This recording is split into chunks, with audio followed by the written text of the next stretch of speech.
The morning started with the wrong sound. Margaret heard it as she slid the key into the side entrance of the library. A faint rustling. Not wind, not leaves, not an animal. It was too internal, like someone shifting between pages. She paused, listening. Silence. Then the creak of the lock. Business as usual. She told herself it was just her own breath, or maybe her heart. They sound the same if you listen long enough. The air inside was cool. The scent of old paper, glue, and iron clung to her skin, slipped beneath her nails, settled in her hair. Margaret didn't wear perfume. There was no need. This was her scent now. She walked the central aisle, adjusted the sign that read, History, shelves 400-420, and ran her fingers along the spines. Some were rough, like a cat's tongue. Others smooth and glossy. Some disturbingly soft. Her favorites had worn leather covers, like someone had once skinned them. The workday started at 8:30. Patrons came in without urgency, without joy. The same man flipped through botany books, never taking one. A college student made endless copies on the old hissing Xerox. Someone had stolen the Dürer volume. Margaret didn't care. She never remembered faces, only hands. Everyone who came in had hands that didn't know books. They held them like injured birds. "Excuse me, where can I find books on the history of religion?" asked a woman in a beige coat. "Shelves, 410 to 416, Margaret replied. Her voice came out dull, like from inside a cabinet. The woman nodded and left. No more words were spoken. That was how it should be. Margaret had worked there 15 years. No one bothered her. No promotions. No fuss. The library was her mother, her spouse, her body. She knew where everything was, even the things not listed in the catalog, especially those. In the basement, behind a rusted iron door, sat an old cabinet. No one had opened it since 2008, safety regulations. The lock was rusted, but she had the key. She didn't check it often, not out of fear. The things inside just didn't like the light. One night she heard someone cough behind that door. She didn't open it. Near closing time, with the library nearly empty, she noticed one book missing. Anatomy of Memory, Private Press, 1973. That book had never been borrowed. It wasn't even in the system. It had simply existed. She checked the alphabetized shelf. Nothing. Flipped through the old paper register. Blank. A chill slipped under her fingernails. Not fear. Annoyance. Books don't walk off on their own. And yet, something told her not to search tonight. She switched off the overheads, left only the dim track lighting between shelves. For a second, just a breath. It looked like the shadows between the stacks shifted. She inhaled, closed her eyes, stepped forward, and whispered softly, almost inaudibly into the dark. "It's okay. I'm here." The shadows stopped, as if listening. That night she dreamed of skin, human skin, folded like a blanket, fine seams, soft hairs, the scent, skin that whispered without a mouth. To be yourself, you have to take yourself off. She woke in the dark and heard something rustling beneath the bed. The library smelled different the next morning, not of paper or wood or the usual musty stillness. It smelled like soil, damp, like after a heavy rain, and something else, iron, faint, but present. Margaret noticed it the moment she turned the key in the lock. She entered first, as always. As always, no one. Just books, shelves, silence. but in the rare books section, he was already there. He sat by the window at the far table, flipping through a book Margaret didn't recognize. Pale face, worn coat, hat resting beside him. His fingers, thin, with yellowed nails, moved across the pages as if searching for something. Margaret slowed her steps. She hadn't heard the door open, hadn't seen anyone come in. The security feed showed an empty hallway. "Excuse me," she said. "Did you find that book on the shelf?" He looked up. Eyes, watery, like a fish's, not blind, but as if he was seeing around her, not at her. "Not exactly," he replied. "It was in between. Not on the shelf, not in a drawer, just lying there, like it was waiting." "That book's not in our system," Margaret said, quieter now. "I know," he said. "It's not for the system." He closed the book and ran his hand over the cover. "It's for you." A tightness hit her stomach. The exact same feeling she'd had as a child when her father called her into the basement without telling her why. "Who are you?" He stood. "Just someone who used to hear it too. I've seen how you look at books. You don't read them, you feel them. You have it." "Have what?" He didn't answer right away, just looked at her like he was searching for the right words. "Some of us spend too long near the dead. Near memory. Near words that don't want to be forgotten." He stepped closer. She didn't back away, but every muscle tensed. "These books, they leave a mark. At first, it's just the rustle between the shelves. Then, you start to understand. They're answering you." He pulled a folded piece of paper from his coat. "This is for you. When you start to feel like your skin isn't entirely yours anymore. Just read it." He placed the paper in her palm. It was warm, like skin. "Don't be afraid. It's too late to be afraid," he added, almost to himself. He turned and walked away, not toward the exit, just into the shelves, as if the shadows had swallowed him. Margaret stood still for a long time, clutching the paper. There was writing on it. Pen, old handwriting. The ink had bled slightly, like blood soaked into fabric. She didn't read it, not right away. She placed the paper in the drawer beneath the front desk and turned off the overhead lights. That night, she lay awake, listening to the silence of her apartment, but it wasn't silence. A faint rustle behind the wall, a soft scraping near the ceiling, a creak on the entryway floorboards, and somewhere deeper, the sound of breathing, faint, restrained.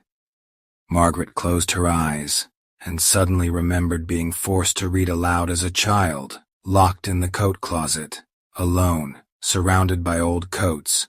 The coats had seemed alive back then. She hadn't planned on going into the basement, but when the last patron left, and the library was once again empty, Margaret realized her legs were already taking her there, as if someone else's path had been laid inside her, and she was simply following it. The basement door had been rusted shut for years. A faded sign hung by duct tape. "Archives, do not enter." The key, worn with a green ribbon, had always been in her pocket. She had just never put it in the lock, until today. The silence inside was different. Not empty, too full almost. Like the air was packed with sounds she couldn't quite hear. She flipped the switch. A yellow bulb flickered overhead, like a dying eye, casting just enough light to keep her from seeing everything at once.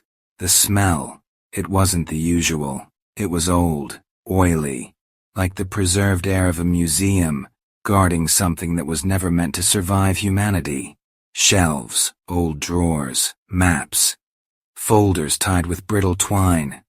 And at the end, beneath the stairs, a cabinet. It stood alone, made of dark heavy wood, the lacquer blackened with time, hinges bolted in iron, its doors etched with worn engravings, leaves woven into gears. Margaret ran her hand across the surface. The wood was warm, like the back of an animal pretending to be furniture. The handle turned easily, and the scent hit her in the face. Burnt leather, damp, aged, alive. Inside was one book, large, thick, untitled. Its cover looked like parchment, but not paper, a dull pink, mottled with faint pores, edges stitched like an old wound, and the smell, disturbingly close to human skin. She hesitated, but her fingers reached out on their own. The cover pulsed, as if someone inside was testing her touch. Margaret opened the first page. The letters were handwritten, black, almost glossy. Beneath them, a print, a palm mark, as if pressed down in something thick and greasy. On the next page, not text, an outline of a person, faceless, skinless, and beneath it a line. Remember the walk, bones don't lie. To become, don't look at yourself. She pulled back. Her heart. Quiet. No panic. But her hands shook. Her fingers didn't want to let go, as if the book was already part of her. She put it back in the cabinet, closed the door, but the lock didn't click. It refused to shut. That evening, at home, in the dim lamp glow, she opened the folded paper the strange man had given her. The page was still warm, but now, it pulsed, faintly. There were new words. Margaret was sure they hadn't been there that morning. You opened. We hear. You are the carrier. It's time to shed the first skin. Tomorrow the moon. Where shadows weigh more than wind. Bring memory and silence. Leave the rest. At the bottom, a date. Tomorrow. And one word. Park. That night she didn't sleep. She sat on the floor, back to the wall, trying to remember what her skin used to feel like when she was just a person. But she couldn't, not anymore. She left the house just before midnight. No purse, no phone, no keys, only a thin coat and gloves. The air was damp, leaves clung to her shoes. The park behind the library was empty, except for a few flickering streetlights in the distance, half awake, hazy, as if someone had left them behind to watch. She didn't know why she was going, but inside her, a pressure, urgent, unshakable, as if something was growing under her skin, and if she didn't move, it would tear its way out. At the sign for the picnic area, she stopped, listened. Silence. No, not silence.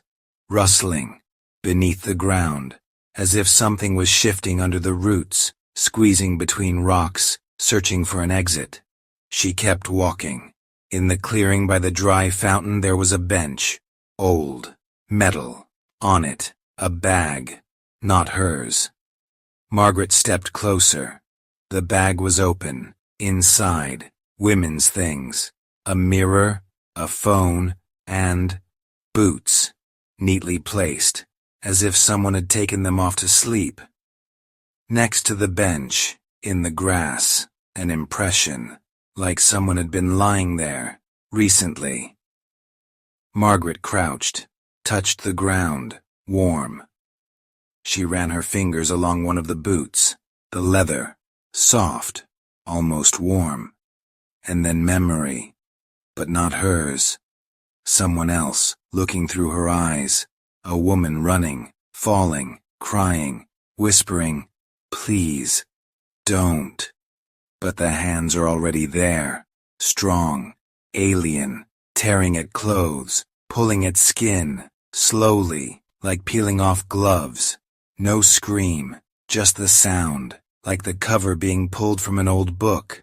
Margaret came to. She was sitting on the bench, fingers dirty, something dark under her nails, her hands shaking. In her lap, a coat, not hers. Thin, feminine, still warm. And next to her, in the grass, a hole, freshly dug, the soil placed with care. At dawn the bathroom light woke her. She was fully dressed. The floor around her was stained. The smell, meat, earth, iron. Scratches marked her body. On her ankle a dark bruise, as if someone had held her there. Tight. She stepped into the shower. The water ran muddy, warm, washing off something she couldn't remember. In the mirror, a face. Not hers. Similar. Too similar, like a replica. Too perfect to be real. Later that day, a short news segment aired on the local station. No details. Just a dry, raspy voice reading. This morning, disfigured remains of a woman were discovered in the city park. Preliminary reports state the body was partially stripped of skin. Limbs show signs of trauma. The face was unidentifiable. Authorities have not ruled out an animal attack, possibly a wild dog pack. Special attention has been drawn to the care with which the body was buried. Identification is underway. Residents are urged to avoid the park alone. Margaret watched the screen. Her breakfast sat untouched. The tea had gone cold. Beside her, the book, the one, open to a new page. Good posture. Keep it. Hold it for the next one. When they ask, smile. A human smile hides a great deal. The second layer is gone. Time to learn how to move in borrowed skin. Below that, an illustration. A woman standing among shelves, where her face should be, emptiness, and beneath her cloak, a foot that wasn't hers. Margaret closed the book, slowly, reverently. Under her sleeve, the skin on her arm had started to flake, as if it knew it wouldn't be staying much longer. Fewer people were coming to the library now. Normally in weather like this, gray and hanging heavy, the kind of wind that feels like the breath of a dead basement, people came looking for books, for shelter, for stillness. But lately, silence. Margaret had spent nearly the entire day between the shelves and hadn't heard a single unfamiliar footstep. Even the sound of shoes on the wooden floor had changed. It no longer sounded like walking. It sounded like dripping, dry, hollow, like blood falling from a ceiling in an old house. Someone had pinned a newspaper clipping to the community board by the entrance. Margaret noticed it that morning and didn't realize at first. It was about her.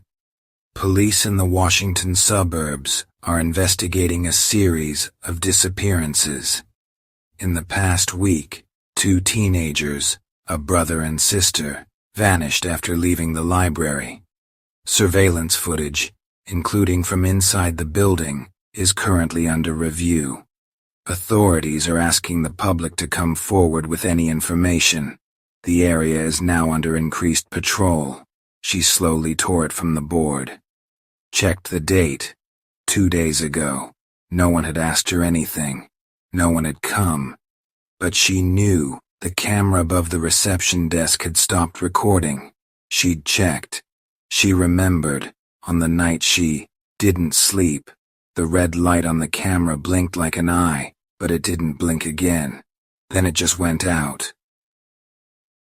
The day dragged. By noon, only one visitor, an older man in glasses. He checked out a book on the philosophy of death, left a drawing between the shelves, a face, Not captured by a camera, but sketched in charcoal. Margaret didn't ask why. Later in the afternoon, a detective came in. 40-something, long coat, smelled like tobacco and rain. He didn't introduce himself, but the badge was visible on his chest. "Good afternoon," he said. His voice was tired, but steady. "We're following up with staff regarding—" He hesitated. "Recent incidents." Margaret stood behind the desk, hands folded. He was taking notes, but barely looked at her face. "Do you know a brother and sister by the name of Hull? They came in a few days ago, evening, around 6. "I don't remember," Margaret said. It sounded like someone else speaking. "Maybe it'll come back to you. The security camera shut off the same night they disappeared. Strange timing. Notice anything unusual?"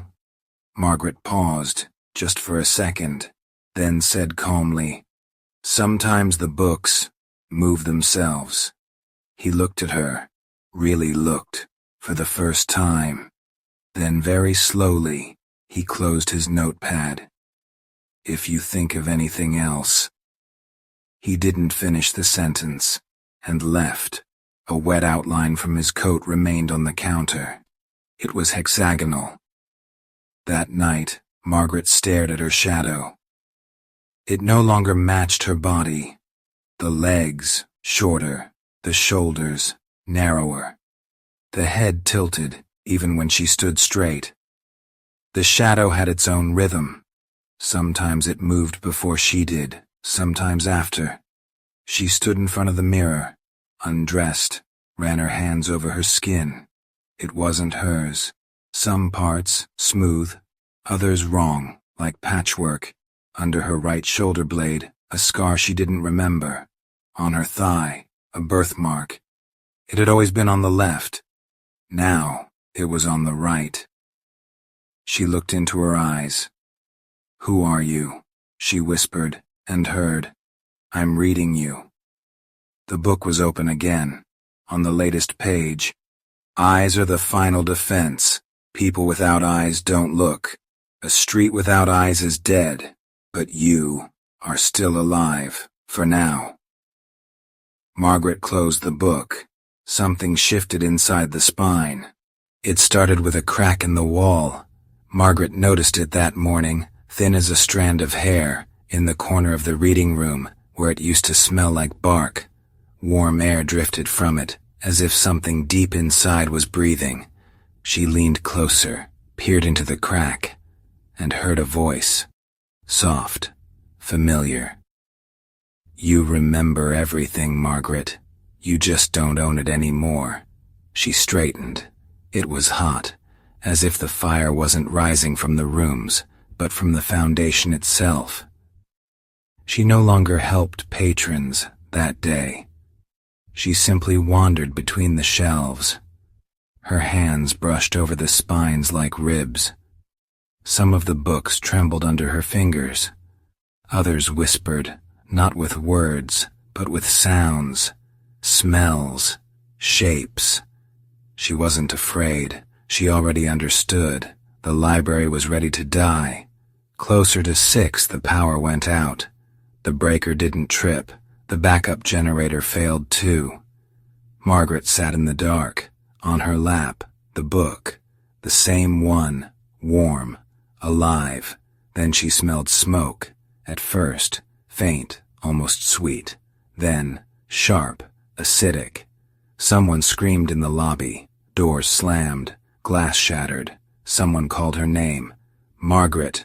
But she didn't answer, because she no longer knew whose name it was. The fire moved quietly. It didn't roar, didn't rage. It crept, like skin, like a sheet being pulled from an old body. The flames licked the shelves, carved paths through the carpet. Books sighed and collapsed, one by one. And deep within, where the basement used to be, something opened. And from it, something stepped out. Not a person, not a beast, not a form, a shape. Woven from shadows, light, rustling pages, and the smell of ash. She stood before it, naked, skinless, not wounded, stripped clean. Margaret looked into its face. There were no features, only reflections. Fragments of her eyes, her mouth, her book, and dozens of borrowed faces, peeled like film, worn to remember. "Ready?" it asked. She nodded. "Do you want to stay in knowledge, or burn into forgetting?" She whispered. "I already stayed." The figure nodded, and entered her, like skin, like fire, like a library no one would ever open again. The firefighters arrived late. The building burned from the inside out. Glass burst from its frames. The flames thrashed like a trapped animal in a cage. When everything went silent, they found only charred stubs of staircases, bent metal brackets, and one scorched page wedged deep in a crack in the concrete wall. On it was written, "Every book is someone's skin. Those who read, wear it. Those who keep it, lose their own." There was no signature. Margaret's name never appeared in reports, not in the news. Her file vanished. Her photo disappeared from records. But if you walked down the street where the library once stood and paused near the old bench, you might hear a sound, like breathing. And sometimes, in the gaps between the bricks, a sliver of page peeks out. The words are too faint to read, but if you touch it, they'll know you're reading. Epilogue. The Return, 5 years later. Where the old library once stood, nothing. The asphalt is cracking, grass is pushing through concrete. The city has forgotten what once stood here, as if it never had. But one person remembered, a young woman, a municipal archive intern. Her name was Ellie. She was 23. She loved dust, the smell of glue and silence. She worked late, not by policy, by instinct. One evening she found a box, gray, unlabeled, inside, old catalog cards. Most had faded, but one was fresh. The paper was smooth, like skin. The font, not printed, handwritten. Collection, private title, untitled author. Year, status, available location, missing note. Do not circulate on the back of the card. A stain. Dark. It smelled like burned paper, and something alive. Ellie didn't flinch. She was the kind who didn't ask questions right away. A week later she found the door, in a building where no building should be. A small entrance, between the laundry chute and trash alcove. The door, metal, no handle. But the moment she touched it, it opened inward. Inside was a cabinet, and in the cabinet, a book, large, untitled. Its cover, flesh-like. On it, a faint handprint. Ellie traced the spine with her finger. It was warm, as if someone had just finished reading her. She sat down on the floor, opened to the first page, and there, written long ago, you opened. Now you remember. Now you keep. Now you are the shelf, and the word, and the skin. Ellie smiled, for the first time, not with her own smile, and the library began to breathe.